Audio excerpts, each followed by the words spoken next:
Be Wealthy and Smart, episode 756.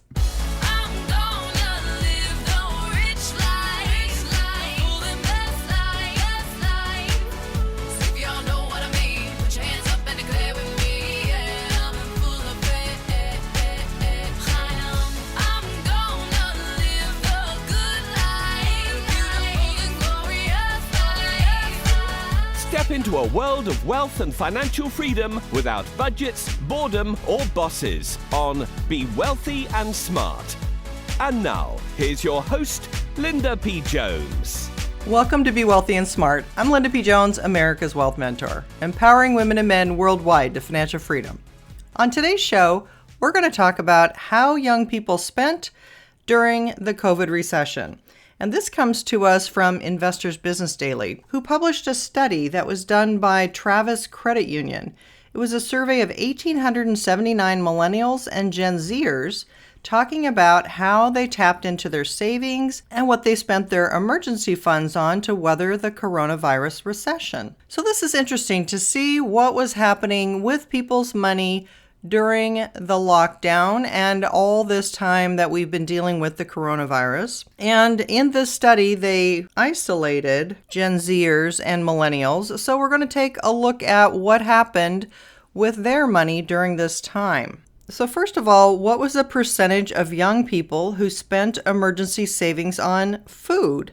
Well, that was about 70%. And that was the largest expenditure was on food. And it doesn't break down food anymore, so we could assume maybe that was delivery, Grubhub, for example, or maybe that was driving up to restaurants and getting takeout. But about 70% was spent on food. The next largest amount was spent on utilities, and that was about 51% of their spending. And then their mortgage or rent, that was about 40% of their spending. Next was credit card debt, about 25% of their spending. Student loans and car payments were equal at 22% of their spending, and healthcare costs were about 19% of their spending during the coronavirus recession. Then the study looked at the percentage of Gen Zers and millennials who said they're going to change their spending ways and how they're going to change them. About 49% said they would curb their spending and manage their money better. About 43% said they would contribute more to savings. 39% said they would build emergency funds. And 27% said they would contribute more to retirement accounts. So while those are all good steps in the right direction, I wanted to give you some ideas for some additional things that you can do. First of all, for 70% of their money to be spent on food is way too high. So we've got to change some priorities there and figure out how you can make some meals at home, or how you can get some things maybe at the deli counter at the store, or how you can learn to cook some quick meals. But we've got to get the budget down from especially having any kind of delivery coming to your house, because the restaurant is making the food, adding a service fee, and then the delivery people are adding a fee. And by the time it gets to your house, it's very expensive. So suggestion number one would be get more creative about how to cook at home. Maybe even find a cookbook that you like on Amazon that would deal with the way you like food, whether you are a vegan or whether you are someone who wants simple ingredients, or whether you are someone who needs to eat gluten-free. Whatever your special eating needs are, find a cookbook on Amazon and order that cookbook so that you have a guide to help you make those meals that are going to be the way that you need them, and you don't need to go out to eat them. Number two, I want you to start shopping sales. So I want you to start paying attention to what's on sale. Look at the grocery store ad when you get to the store. They usually post it, and you can see all of the things that are on sale. There also are sometimes special days that the store offers discounts. So for example, at one of the stores I shop at, on Tuesdays, they offer a 10% discount on everything. So see if there's some sort of discount or coupons that your grocery store offers. Number 3, go through all of your credit card bills and cancel all recurring subscriptions. If you're having financial trouble, you should not be subscribing to any regularly occurring expense. So go through and cancel all of those. Number 4, set your spending priorities. I've often talked about how if you are really, really tight on money, you really do need a budget. And if you have a healthier income, you can set spending priorities. So depending on which camp you're in, if you are really, really tight on your budget, then you need to be keeping track of every single cent that you're spending. If you have a healthier income and you've just been careless with your money, then you need to set spending priorities. So you have an idea of maybe 5 things that you really want to spend your money on. Maybe you do want to increase your retirement plan savings. Maybe you also want to pay down some debt if you need to, or save more for your emergency fund. Or maybe there is that vacation that's coming up, but you're going to save for it in advance instead of putting it all on your credit cards and worrying about it later. So set your spending priorities or create your budget.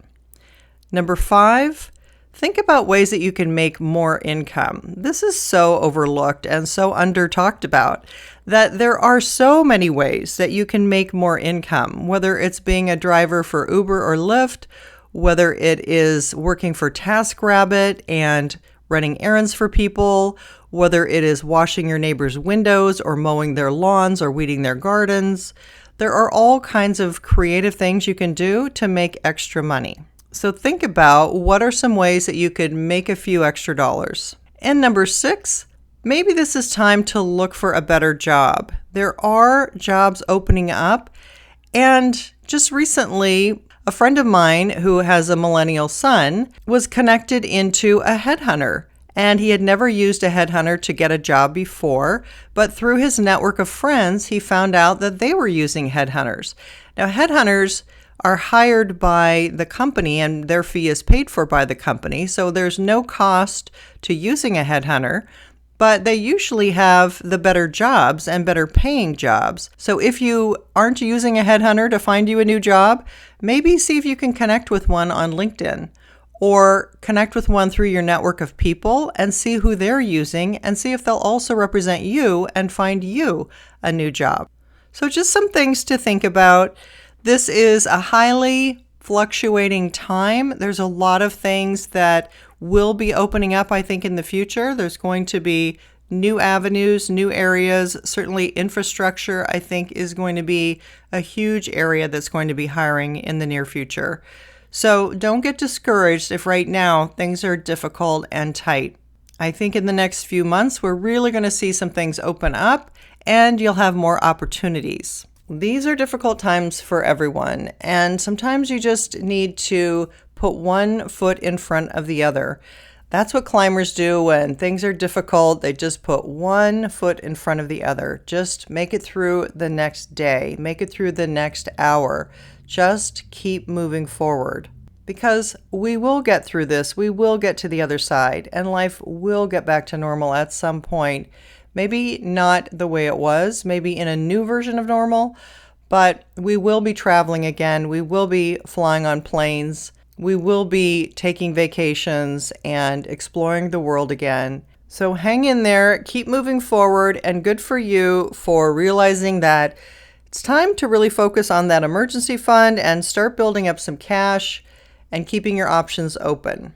If you haven't yet subscribed to Be Wealthy and Smart, hit the subscribe button and you'll be notified as soon as new podcasts are available so you never miss one of them. And don't forget, our Summer Sizzle contest is still on.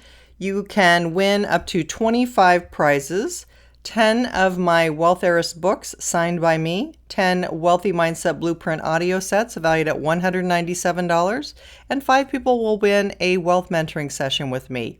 All you need to do is leave a podcast review on iTunes. If you have an Apple phone, or if you have an Android, leave the Be Wealthy and Smart podcast review at Stitcher.com. It's STITCHER.com.